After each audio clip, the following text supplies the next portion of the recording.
山的另外一个重点，我们的水乐园今天开放之后，我们就是全台湾主题乐园里面水乐园、水上乐园、陆上乐园连接在一起，一票就可以玩到底，玩翻天。这个是全台湾最高 CP 值的，是最高性价比的，欢迎大家来体验，谢谢。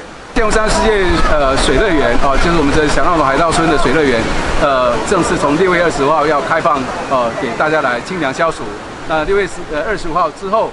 我们基本上就剑湖山就变成水上乐园加陆上乐园，一票玩到底，一票嗨翻天，这是台湾CP 值最高的一个乐园这是第一个。第二个，我们一样在这个端午节期间推出一个非常优惠的一个促销方案，叫做对中用健保卡左下角的那个序号来对我们的625 3个号码，对中的其中一码就是450元，我们的原价是899元，对中2码。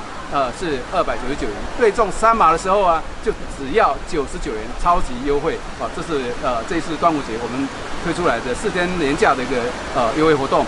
那我们OK， 那所以这是超级优惠，而且呢，在我们剑湖山主题乐园之外，我们剑湖山世界的度假大饭店，我们今天王总经理这边，我们度假大饭店一样有推出很多的优惠措施，比如说我们有4人同行。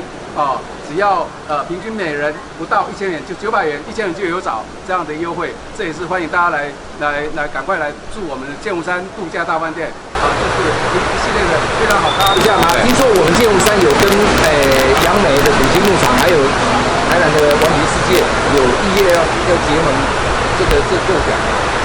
跟大家报告，因为我们剑湖山世界现在基本上是也得到很多同业的一个支持了哈。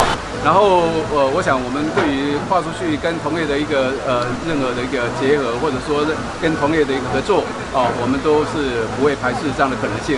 然后因为我觉得现在政府在鼓励业者做跨区域的合作，那我觉得这政策设计是这样，我们也当然会很乐意来朝这个方向来跟同业来做一些合作，那来造福更多的消费者，这是最主要的出发点。谢谢。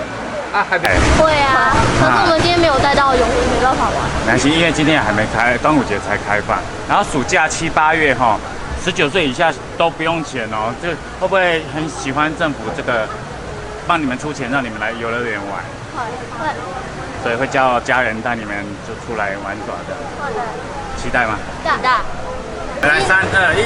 今天水乐园它还没有开放，很期待我可以来玩。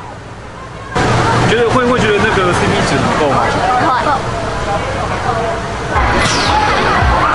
够。